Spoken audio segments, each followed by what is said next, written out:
आपण आता अभ्यास करतो ना, अभ्यास करताना एक रफ वही बनवायची आणि त्या रफ वहीमध्ये चांगले चांगले सुंदरपैकी सुविचार, चांगले चांगले भक्तिगीत, चांगले असे जे काय होईल कथा वगैरे असं छान छान लिहून ठेवायचे, जेणेकरून आपल्याला ते म्हणल्याच्या नंतर आनंद वाटला पाहिजे. काही काही गीत छान आहे, अगदी म्हणल्याच्या नंतर आनंद वाटतो. खरं आहे का नाही? खूप गोड गीत आहे. एक म्हणून दाखवू तुम्हाला.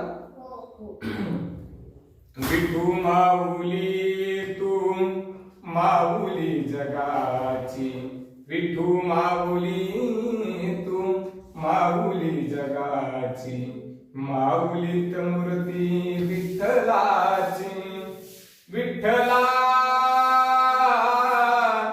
माय बापा, विठू माऊली तू माऊली जगाची, माऊलीत मूर्ती विठ्ठलाची, काय तुझी माया सांगू श्रीरंगा, संसाराची पंढरी तू दिली पांडुरंगा, डोळ्यातून वाहे माय चंद्रभागा, अमृताची गोडी आहे तुझ्या या अभंगा, विठ्ठला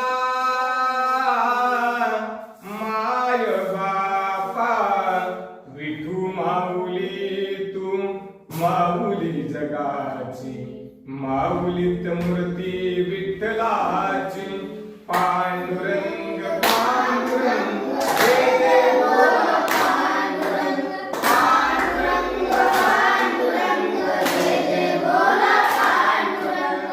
ऐकल्याच्या नंतर तुमचं मन प्रसन्न झालं का नाही? अगदी आनंद वाटतो असं गीत आहे बघा.